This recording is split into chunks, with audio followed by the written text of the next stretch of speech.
আসসালামু আলাইকুম ওয়ারাহমাতুল্লাহ। স্বাগতম জানাচ্ছি ইসলামিক জীবন চ্যানেলের বিশেষ আয়োজনে। পৃথিবীতে এমন কোনো মানুষ কি আছে যার জীবনে দুঃখ নেই? এমন কেউ কি আছে যাকে তার আপন মানুষ ভুল বোঝেনি বা ধোঁকা দেয়নি? যদি আপনি মনে করেন আপনার বিপদ অনেক বড়, তবে আজকের এই ভিডিওটি আপনার জন্য। আজ আমরা এমন একজন নবীর কাহিনী শোনাব যাকে পবিত্র কোরআনে আল্লাহ তাআলা আহসানুল কাসাস বা সর্বশ্রেষ্ঠ কাহিনী বলে আখ্যায়িত করেছেন। কেন এটি শ্রেষ্ঠ কাহিনী? কারণ এই একটি জীবনের গল্পে রয়েছে ভালোবাসা, হিংসা, ষড়যন্ত্র, বিশ্বাসঘাতকতা, বিচ্ছেদ, চরম ধৈর্য, রাজত্ব এবং ক্ষমা।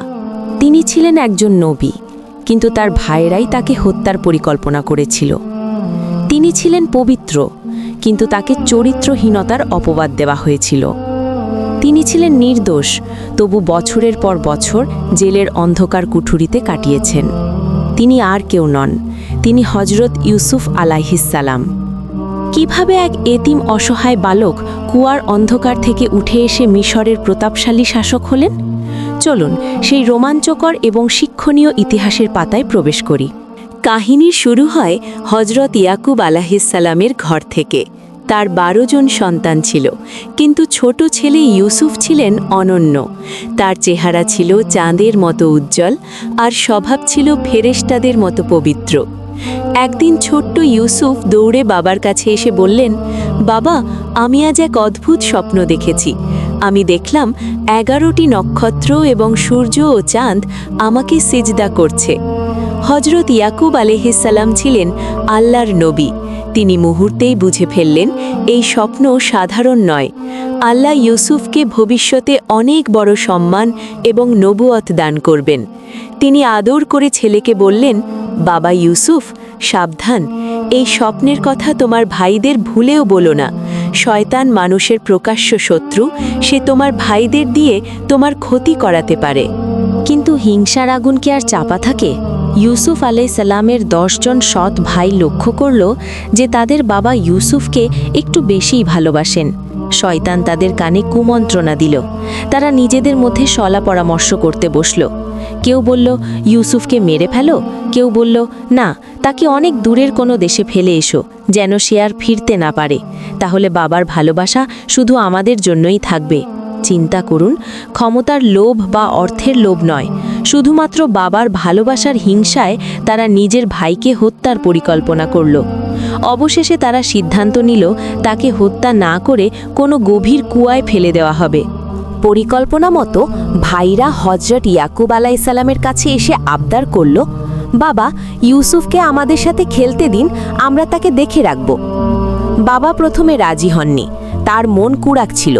তিনি বললেন, আমার ভয় হয় তোমরা খেলার ঘরে থাকবে আর বাঘ তাকে খেয়ে ফেলবে। কিন্তু ভাইদের পীড়াপিড়িতে অবশেষে তিনি রাজি হলেন। মরুভূমির গভীরে গিয়ে ভাইদের আসল রূপ বেরিয়ে এলো। তারা মাসুম শিশু ইউসুফকে মারধর শুরু করল। তার জামা খুলে নিল। ছোট্ট ইউসুফ ভাইদের পায়ে ধরে মিনতি করলেন, কিন্তু পাষাণ হৃদয়ে দয়া হলো না। তারা তাকে টেনে হিঁচড়ে একটি গভীর অন্ধকার কুয়ায় ফেলে দিল। পানির ওপর ভেসে থাকা ছোট্ট ইউসুফ তখন ভয়ে কাঁপছেন। ঠিক সেই মুহূর্তে আল্লাহ জিবরাইল আলাইহিসসালামের মাধ্যমে তাকে সান্ত্বনা পাঠালেন। আল্লাহ ওহী পাঠালেন, ইউসুফ, ঘাবড়িও না। এমন একদিন আসবে যখন তুমি তাদের এই কৃতকর্মের কথা তাদের স্মরণ করিয়ে দেবে। তখন তারা টেরও পাবে না যে তুমি সেই ইউসুফ। সন্ধ্যাবেলা ভাইয়েরা নাটক সাজিয়ে কাঁদতে কাঁদতে বাড়ি ফিরল।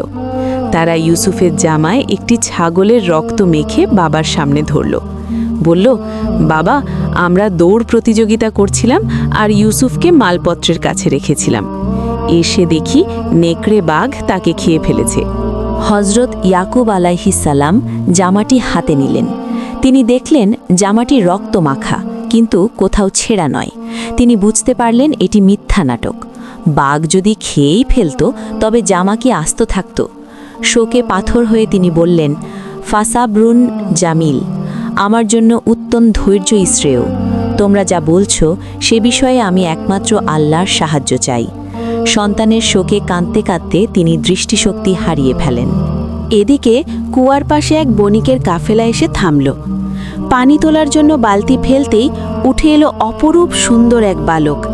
তারা আনন্দে চিৎকার করে উঠল, সুসংবাদ, এখানে এক কিশোর পাওয়া গেছে।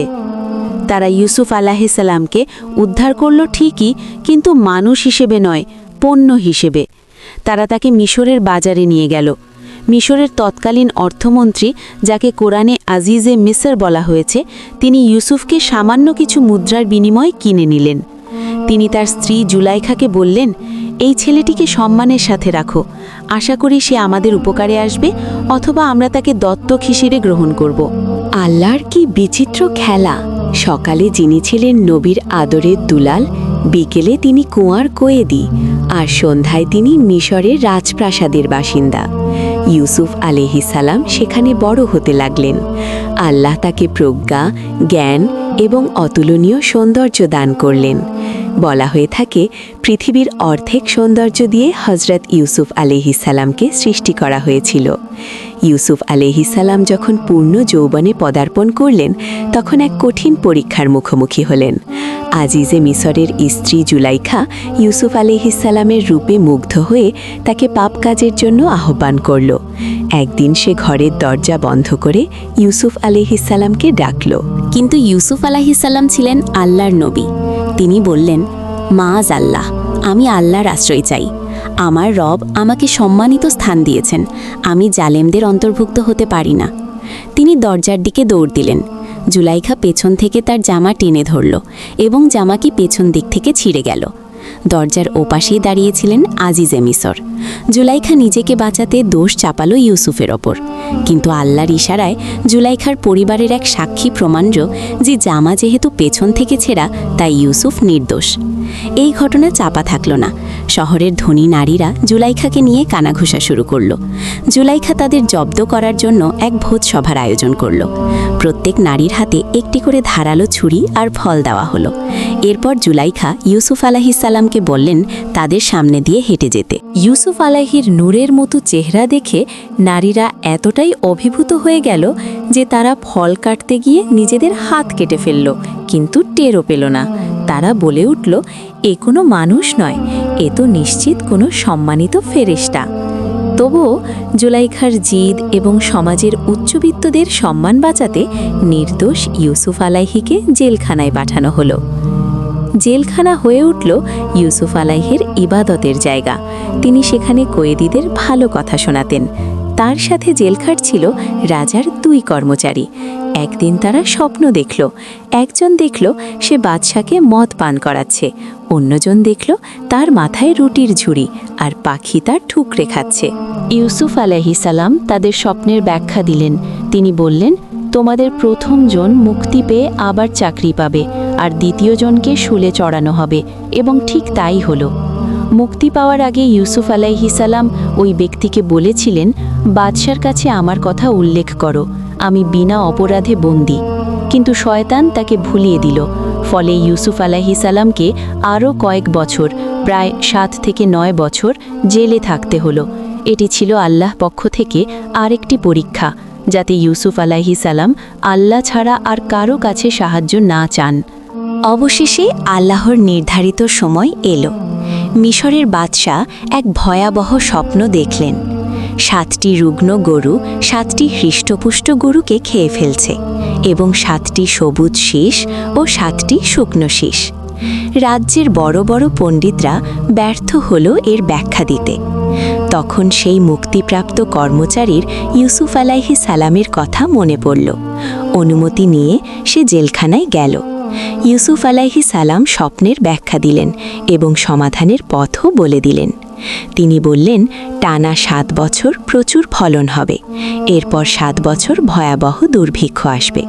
তাই প্রথম 7 বছর ভবিষ্যতের জন্য শস্য মজুত করতে হবে। বাদশাহ এই প্রজ্ঞাপূর্ণ উত্তরে মুগ্ধ হলেন। তিনি তদন্ত করে ইউসুফ আলাইহিসসালামের নির্দোষিতা প্রমাণ পেলেন এবং তাকে সসম্মানে মুক্তি দিলেন। বাদশাহ বললেন, আজ থেকে তুমি আমাদের বিশ্বস্ত এবং মর্যাদাবান। আপনার জীবনেও যদি এখন ঘোর অন্ধকার থাকে, তবে হতাশ হবেন না। মনে রাখবেন, রাত যত গভীর হয়, ভোর তত কাছে আসে। আল্লাহর ওপর ভরসা রাখুন, আপনার মিশর আপনার জন্য অপেক্ষা করছে। ভিডিওটি আপনার হৃদয়ে স্পর্শ করে থাকলে একটি লাইক দিন। এই শিক্ষণীয় কাহিনীটি শেয়ার করে আপনার বন্ধুদেরও দেখার সুযোগ করে দিন। এমন আরও নবীদের সত্য কাহিনী জানতে ইসলামিক জীবন চ্যানেলটি সাবস্ক্রাইব করে বেল আইকনটি চেপে দিন। মহান আল্লাহ আমাদের সবাইকে হযরত ইউসুফ আলাইহিসসালামের মতো ধৈর্যশীল এবং পবিত্র থাকার তৌফিক দান করুন। আমিন।